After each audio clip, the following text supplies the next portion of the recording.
Hello friends, welcome to our channel সচিন.মঞ্জুরিকা। তো তোমাদের সবাইকে শুভ মকর সংক্রান্তি। তো আজকে সকাল থেকে ভিডিও দিচ্ছি। তো এখন স্নান করা হয়ে গেছে, তো সকালে একটু কাজের জন্য সকালে ভিডিও দিইনি, তারপরে স্নান টান করে তারপরে ভিডিও দিচ্ছি। তো ঠিক আছে, আবার একটু পরে কথা বলছি। তো পিঠাটা আমাদের বাড়িতে না, আমার মাদের বাড়িতে বানানো হয়েছে। তো মারা বানিয়ে তারপর আমাকে পাঠিয়েছিল পিঠা।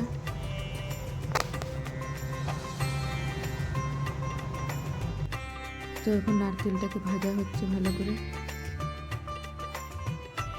তো ভাজা প্রায় হয়ে গেছে। তো নারকেলের পুর ভরে দুধ পুলি রেডি করা হয়েছে।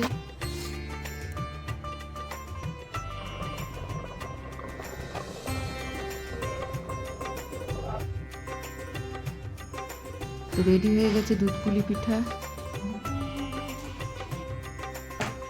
তো আজকে সকাল সকাল স্নান হয়ে গেছে সবার। তো আজকে থেকে স্কুলও খুলে গেছে, ওই জন্য ছেলেকে স্কুল পাঠাবারও ইয়ে ছিল। আমার ছেলে ওই যে স্কুল যাবে এখন।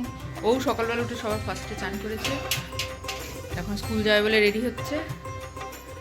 ঠিক আছে, রেডি হয়ে গেছে, এখন যাবে স্কুল। তারপর কি রান্না করবো? আজকে খিচুড়ি করবো, কেন আজকে সংক্রান্তি, আজকে খিচুড়ি খাই। খিচুড়ি আর কি করবো তখন তোমাদের আবার দেখাবো। তো সংক্রান্তির জন্য আজকে খিচুড়ি বানিয়েছি। তো এই যে হয়ে গেছে খিচুড়ি। তো এই যে বানানো হয়ে গেছে আলু ভাজাও। তো রান্নাও হয়ে গেছে, খিচুড়ি আলু ভাজা হয়ে গেছে, আর খাওয়ার সময় পাঁপড় ভাজবো। আর ছেলেও স্কুল চলে গেছে, ওর বাবাও চলে গেছে। তো এখন একা ঘরে একটু ফোন দেখে টাইম পাস করবো, তারপর ছেলে আসবে। তো দুপুরে একটু মেহেন্দি করেও টাইম পাস করবো।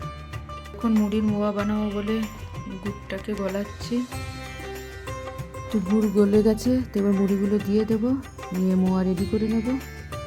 তো এই যে মোয়া রেডি হয়ে গেছে। তো এখন যাবে ছেলে পড়তে। তো বাইরে প্রচুর ঠান্ডা, পাঠাতে তো ইচ্ছা করছে না, কিন্তু পড়তে তো যেতেই হবে। এখন বসে বসে টিভি দেখছে, ওর বাবা আসেনি, আসবে তারপর নিয়ে যাবে। তো ভিডিওটা এখানেই শেষ করছি। ভিডিওটা যদি ভালো লাগে তাহলে like, comment, share and subscribe করে দিও। টাটা, গুড নাইট, দেখা হচ্ছে নেক্সট ভিডিওতে।